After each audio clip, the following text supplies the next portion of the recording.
action. Take action, build partnerships, and fall in love with problem solving. She said, if you'll do this, it may not make your life wonderful, but it'll make your life possible. And that's really all I wanted. People, the first time I got my socks on by myself, it took about an hour. And I go wheeling out to the nurse's station, and I get there, and I said, I got my socks on. Look, first time. They said, that's great, but where are the rest of your clothes? Back to your room. I said, but my socks, it doesn't matter, back. And the defining moment, and this is really appropriate for everybody, was when I realized that it was more painful to stay the same than it was to change. I started making progress. And maybe your situation is not as devastating as being paralyzed. All right?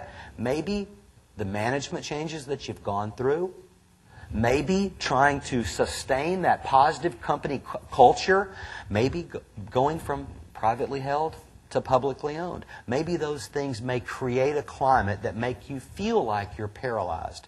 But who we are during change is what we do, what we tell ourselves. If you play the victim in your life, you'll misdiagnose everything else.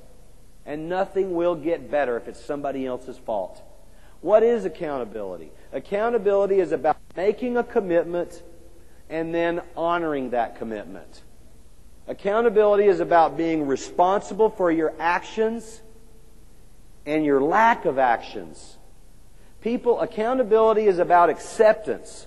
And the last time I checked, acceptance has nothing to do with liking it.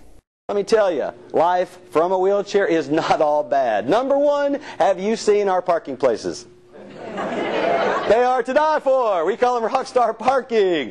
Number two, we don't wear out the bottoms of our shoes. They last forever. And number three, when you go shopping with a loved one, you don't need a shopping cart. You are the shopping cart. Everything goes in your lap, and you hope that person doesn't run you off a curb, right? I want you to believe that there is a definition of insanity, and that is doing the same things and expecting different results. When it becomes more painful to stay the same than it does to change, we start making progress. I want you to believe that motivation doesn't work, and that's a foolish thing for me to say because that's what I do for a living. What's the answer? You've got the answer. And that's called inspiration, because that is lasting.